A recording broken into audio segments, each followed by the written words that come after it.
पुढच्या बातमीकडे जाऊया। शिक्षण हक्क कायदा अर्थात आरटीई अंतर्गत 25% राखीव जागांच्या प्रवेशासाठी शाळेच्या 3 ते 5 किलोमीटर अंतराची अट कमी करण्यात आली आहे। आता केवळ 1 किलोमीटर अंतराच्या आतील शाळेमध्ये विद्यार्थी आरटीई प्रवेशासाठी पात्र ठरणार आहेत। मात्र सरकारच्या या निर्णयाला आम आदमी पार्टीच्या पालक युनियनने विरोध दर्शवलाय।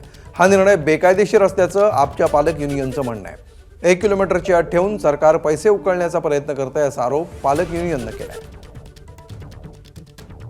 किलोमीटर राहत असलेल्या शाळामुळे या नियमामुळे आता सगळ्या जे पालक आहेत ते संभ्रमात पडले आहे किंवा संताप व्यक्त करतायत आणि हाच सगळा जो निर्णय आहे तो बेकायदेशीर असल्याचं आम आदमी पार्टीचे पालक संघाचे आहेत त्यांचं म्हणणं आहे। सर, हा निर्णय 1 किलोमीटरसाठी मर्यादित ठेवण्यात आला आहे आणि तुम्ही त्याला विरोध करत आहात। याचं कारण असं की मुळात काय झालंय ती सरकारने हे वंचित आणि दुर्बल घटकातील मुलांसाठी 25% जागा राखीव असतात खासगी शाळांमध्ये आणि मुख्यत्वे पालकांना इंग्रजी शाळांचं आकर्षण असतं।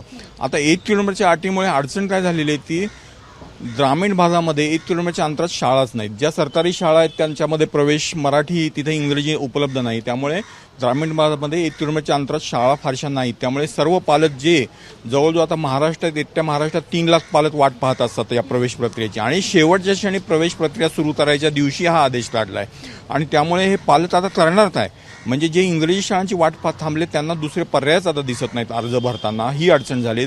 शहरी भागात असं झालंय की आपण ज्याला उपनगर म्हणतो म्हणजे पिरंगुट या बाणेरसारख्या भागांमध्ये श्रीमंत शाळा आहेत या सरकारी आपली इंग्रजी शाळा, परंतु त्या भागात वस्त्या नाही आहेत। वस्त्या तुमच्या शहरांमध्ये आहेत वस्त्या, मग आता असा प्रश्न निर्माण होतो की या पालकांनी उठून ते शाळेच्या भोवती राहायला जायचं का, त्यामुळे ही अडचण आहे याच्यामध्ये। कॅमेरामन राजेश बिडकर सह शिवानी पांढरे, एबीपी माझा।